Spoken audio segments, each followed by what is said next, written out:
शिक्षार्थी माने समस्त को आम यूट्यूब चैनल e-Paathshala Odisha को स्वागत। आज आम सप्तम श्रेणीर भूगोल बहिर आम परिवेशर द्वितीय भाग प्रथम भाग आम आगु आलोचना कर सारी वर्तमान आम द्वितीय भाग को जीवा। पूर्व अध्याय आम परिवेश विषय एवं विभिन्न प्रकार परिवेश विषय आलोचना करथिले। वर्तमान जीवा परिसंस्था काहाकू कहा जाए।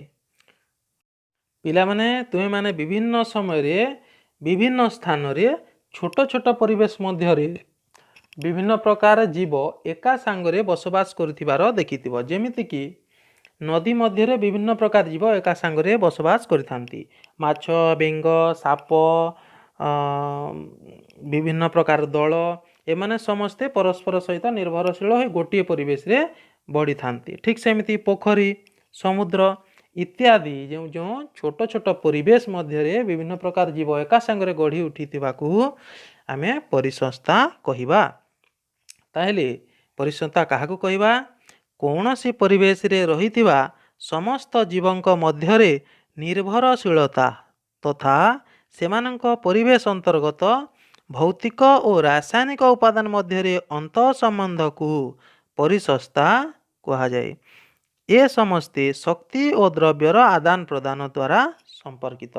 जेपरिकी नदी मध्य छोट माछ को बड़ माछ खाई निजर पेट पोषि थाए। विभिन्न प्रकार दल को विभिन्न प्रकार माछ माने खाई पेट पुराई थांती।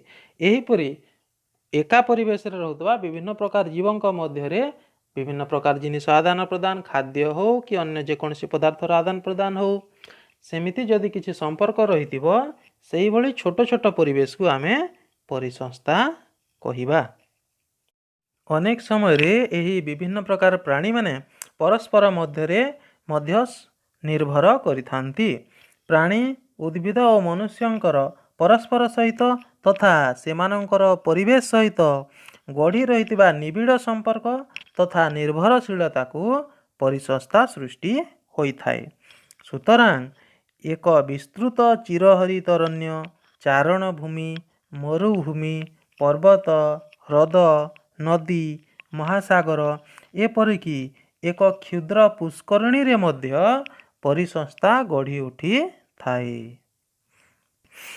तत्पर आमे शिक्षार्थी माने मानवीय परिवेश कौन बुझिबा पई चेष्टा करिबा।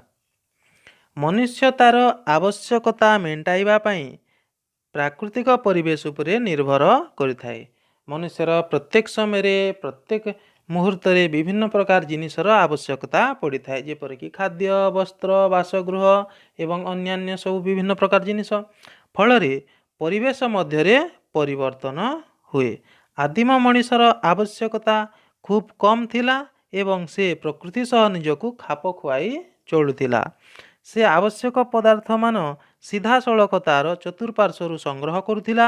समयानुक्रमे मनुष्यर आवश्यकता क्रमशः वृद्धि पाइला। जेतेबेले समय बीती बीती चलिला सेतेबेले मनुष्यर आवश्यकता बढ़ी बढ़ी चलला।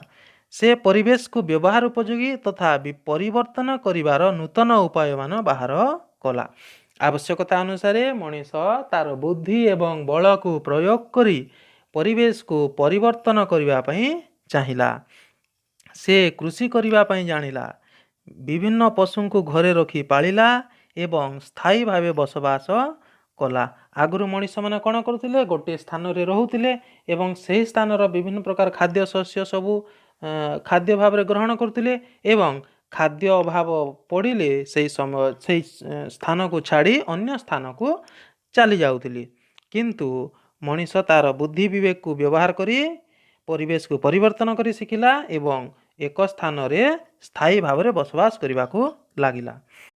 क्रमे क्रमे गाड़ी चक उद्भावन हैला, विभिन्न उत्पादन बढ़िला, द्रव्य विनिमय आरंभ हैला एवं वाणिज्य कारोबार मध्य वृद्धि घटिला। शिल्प विप्लव जोगु विभिन्न रकमर द्रव्य बहु परिमाण रे उत्पादित हैला, परिवहन द्रुततर हैला एवं सूचना विप्लव जोगु समग्र पृथ्वी रे जोगाजोग व्यवस्था सहज एवं सरल हैला।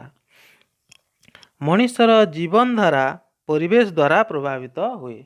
जो मनुष्यर जीवन धारा କାହା ଦ୍ୱାରା ପ୍ରଭାବିତ ହୋଇଥାଏ? ଆମର ଏହି ପରିବେଶ ଦ୍ୱାରା ହିଁ ପ୍ରଭାବିତ ହୋଇଥାଏ। ତେଣୁକରି ଆମକୁ ଖରାଦିନେ ତରଭୁଜ ଖାଇବା ପାଇଁ ଭଲ ଲାଗେ ଏବଂ ଶୀତ ଦିନେ ଗରମ ଗରମ ମୁଢ଼ି ଖାଇବା ପାଇଁ ଭଲ ଲାଗେ ଏବଂ ବାଦାମ ଭଜା ଖାଇବାକୁ ଭଲ ଲାଗେ। ପ୍ରକୃତରେ ପ୍ରାକୃତିକ ଏବଂ ମାନବୀୟ ପରିବେଶ ମଧ୍ୟରେ ଏକ ସୁଷମ ସନ୍ତୁଳନର ଆବଶ୍ୟକତା ରହିଛି। ସୁତରାଂ ପରିବେଶରେ ତଥା ଏହାକୁ ବ୍ୟବହାରରେ ଲଗାଇଲା ବେଳେ ମଣିଷ ବେଶ ଯତ୍ନଶୀଳ ହେବା ଆବଶ୍ୟକ। ଯେତେବେଳେ ଆମର ଆବଶ୍ୟକତା ମେଣ୍ଟାଇବା ପାଇଁ ଆମେ ପରିବେଶକୁ ବ୍ୟବହାର କରୁଛୁ, ସେତେବେଳେ ଆମେ ଠିକ୍ ଭାବରେ ଆମ ପରିବେଶକୁ ବ୍ୟବହାର କରିବା ଆବଶ୍ୟକ। ନହେଲେ ପରିବେଶର କ୍ଷତି ଘଟିଲେ ଆମର କ୍ଷତି ଘଟିବ ଏବଂ ଭବିଷ୍ୟତ ପିଢ଼ି ଏଥିପାଇଁ ହଇରାଣ ହେବେ। ତାହେଲେ ଆମକୁ ଜାଣି ରଖିବା ପାଇଁ ହେବ ଯେ ପରିବେଶ ଆମ ପାଇଁ ନିତାନ୍ତ ଆବଶ୍ୟକ। ଧ୍ୟାନ ଦେଇ ଭିଡ଼ିଓଟିକୁ ଦେଖିଥିବାରୁ ସମସ୍ତ ଶିକ୍ଷାର୍ଥୀଙ୍କୁ ଧନ୍ୟବାଦ। ପରବର୍ତ୍ତୀ ସମୟରେ ଆମେ ଦ୍ୱିତୀୟ ପାଠକୁ ନେଇ ଆସିବା ଏବଂ ଯଦି ଭିଡ଼ିଓଟି ଭଲ ଲାଗିଛି ଚ୍ୟାନେଲଟିକୁ ସବସ୍କ୍ରାଇବ୍ କରିବା, ଯାହାଫଳରେ ଆମକୁ ପରବର୍ତ୍ତୀ ଭିଡ଼ିଓ ଆମେ ଠିକ୍ ଭାବରେ ଦେଖିପାରିବା। ସମସ୍ତଙ୍କୁ ପୁଣି ଥରେ ଧନ୍ୟବାଦ।